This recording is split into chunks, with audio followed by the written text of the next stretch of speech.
میں بتا دوں ہے میرے کہ یہ جو فون پہ ہوتا ہے نکاح، یہ بھی ہو سکتا ہے، فون پہ نکاح ہو سکتا ہے۔ اس کا طریقہ یہ ہے کہ مثلا لڑکا برطانیہ میں بیٹھا ہوا ہے، لڑکی پاکستان میں بیٹھی ہوئی ہے، تو لڑکی کسی شخص کو یہاں برطانیہ میں اپنا وکیل مقرر کر دے کہ میری طرف سے آپ ہاں کریں، تو اس شخص سے کہا جائے گا کہ ہم اس لڑکی سے اپنے بیٹے کا بیاہ کرتے ہیں، تجھے قبول ہے؟ وہ اس لڑکی کی طرف سے کہے گا قبول ہے، تو گویا کہ اس کا ہونا لڑکی کا ہونا ہے، کیونکہ اس کا وہ وکیل ہے۔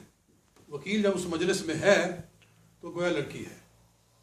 اس طرح ادر وے راؤنڈ کر لیں کہ اگر لڑکی کی طرف سے آفر ہو اور لڑکا وہاں موجود نہیں لیکن اس کا وکیل موجود ہے، تو وہ اس کی طرف سے کہتا ہے کہ میں قبول کرتا ہوں لڑکے کے بہاف پہ، تو وہ بھی ہو جائے گا۔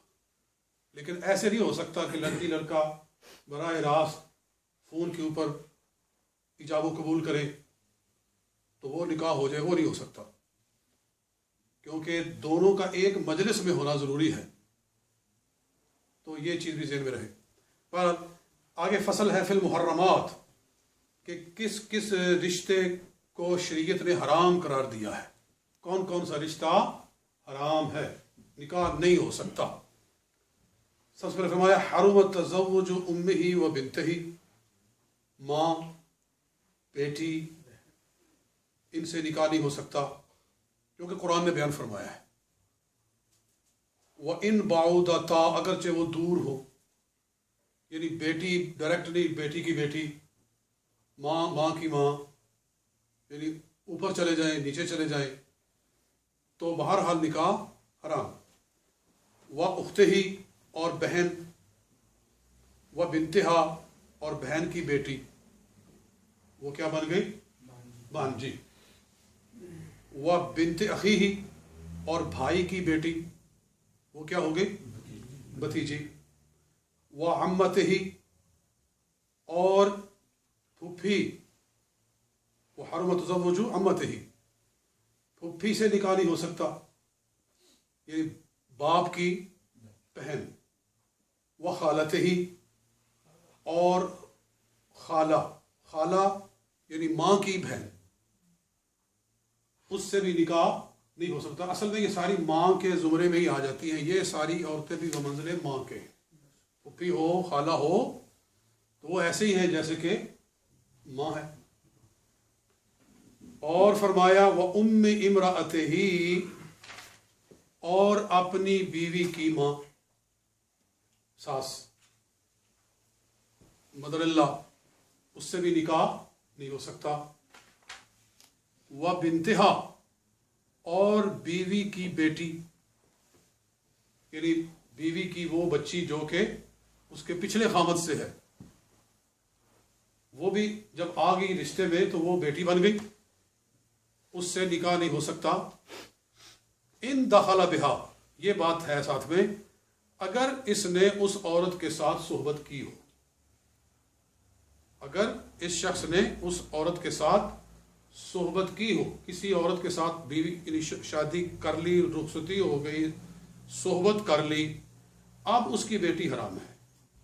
اور اگر صرف نکاح ہی ہوا ہے، رخصتی نہیں ہوئی، تو پھر وہ اس کی جو بیٹی ہے آگے وہ حرام نہیں۔ حرام کب ہوگی؟ جب اس عورت کے ساتھ اس کی صحبت ہو جائے، کیونکہ یہ قرآن پاک نے اسی طرح ارشاد فرمایا ہے۔ اور اللہ تعالیٰ ارشاد فرماتا ہے کہ وَأُمَّهَاتُ نِسَائِكُمُ اللَّاتِي، فرمایا وَرَبَائِبُكُمُ اللَّاتِي فِي حُجُورِكُم مِّن نِّسَائِكُمُ اللَّاتِي دَخَلْتُم بِهِنَّ، کہ تمہاری بیوی کی بیٹیاں وہ تم پر حرام ہیں، اللَّاتِي دَخَلْتُم بِهِنَّ، وہ کہ جن کے ساتھ تم نے صحبت کی ہوئی ہو، فَإِن لَّمْ تَكُونُوا دَخَلْتُم بِهِنَّ فَلَا جُنَاحَ عَلَيْكُمْ، اور اگر تم نے ان سے صحبت نہیں کی ہے فَلَا جُنَاحَ عَلَيْكُمْ، پھر تم پر گناہ نہیں۔ یعنی جیسے قرآن بیان کر رہا ہے اس کو اسی طرح ہی یہ بیان کر رہے ہیں. اور یہ جو فقہ کی کتابیں ہیں نا، پتہ یہ بھی چل گیا، سمجھ میں آ گئی بات کہ یہ فقہ کی کتابیں کو اپنی طرف سے مسئلے نہیں بنائے ہوئے. جو کہتے ہیں کہ جی یہ فقہ کہاں سے آ گئی، فقہ قرآن ہی سے نکالی گئی ہے. جو کچھ قرآن نے بیان کیا ہے اس کو یہاں ذکر کر دیا. اچھا آگے فرمایا وہ امرات ابی ہی، اور اپنے باپ کی بیوی. باپ کی بیوی مراد ہے یعنی سٹیپ مدر، کہ باپ کی اور بھی شادیاں ہوں تو وہ جتنی بھی عورتیں ہیں وہ اس شخص کے اوپر حرام ہیں. یہاں یہ کوئی شرط نہیں کہ باپ نے اس کے ساتھ صحبت کی ہو یا نہ کی ہو، جیسے پچھلے مسئلے میں تھا. جہاں اللہ تعالیٰ نے شرط لگا دی وہاں لگ گئی ہے، جہاں نہیں لگائی وہاں نہیں لگی ہے. وہ ابن ہی، اور اپنے بیٹے کی بیوی. مراد ہے کہ ڈاٹر اللہ جس کو کہتے ہیں بہو، کہ بیٹے کی بیوی وہ بھی حرام ہے. اس حرام کا مطلب کیا ہے؟ حرام کا مطلب یہ ہے، یہ نہیں کہ جب تک بیٹے کی بیوی ہے تب تک حرام ہے. بیٹا چھوڑ دے، طلاق دے دے تو اب وہ عدت گزارنے کے بعد حلال ہو جائے، یہ نہیں. یہ جتنے رشتے بیان کیے گئے ہیں یہ سارے کے سارے محرمات ابدیہ ہیں، فار ایور حرام ہیں. جب باپ نے کسی عورت سے شادی کر لی، چاہے چھوڑ دی بعد میں طلاق ہی دے دی، یا بیٹے نے شادی کر لی کسی عورت سے اس کے بعد چاہے چھوڑ دی طلاق ہی دے دی، لیکن بہرحال وہ عورت ہمیشہ کے لیے حرام ہو گئی. بات سمجھ میں آ گئی کہ اس میں یہ کوئی قید نہیں ہے کہ بیٹے کی بیوی ہے یعنی کہ بالفعل وہ پریکٹیکل میں ہو تو پھر حرام ہے ورنہ حرام نہیں، ایسی بات نہیں ہے. تو یہاں تک آ گئی، 5 منٹ ہو گئے. میں مقصد تو میرا صرف 5 منٹ ہے، لیکن مسئلے بحال اتنے امپورٹنٹ ہیں کہ 1-2 منٹ اوپر بھی ہو جائے تو کوئی مسئلہ نہیں. ایک مسئلہ اور بیان کر کے میں بات ختم کر دیتا ہوں. وَالْكُلُّ رِضَاءً، اور فرمایا کہ یہ سارے رشتے جتنے ابھی تک بیان ہوئے ہیں یہ نسبی طور پر بھی ہوں تو حرام ہیں، نسبی طور پر ہوں حرام ہیں، اور رضائی طور پر ہوں تو بھی حرام ہیں. رضائی طور پر مطلب یہ ہے کہ دودھ کے حوالے سے، کہ جس عورت نے دودھ پلایا ہو کسی بچے کو تو وہ اس کی کیا بن گئی؟ ماں ہو گئی. جی ہاں، وہ رضائی اس کو کہتے ہیں. رضائی، رضاعت کا مطلب ہوتا ہے رضا یرضع یعنی دودھ پینا، ارضا یرضع دودھ پلانا. دودھ پلانے والی کہتے ہیں مرضعہ، دودھ پلانے والی. تو دودھ کے حوالے سے بھی یہ ساری باتیں حرام ہو جاتی ہیں. اسی طرح جس عورت نے دودھ پلایا ہے اس کی جو بیٹی ہے وہ اس کی کیا بن گئی؟ رضائی بہن بن گئی، نکاح نہیں ہو سکتا.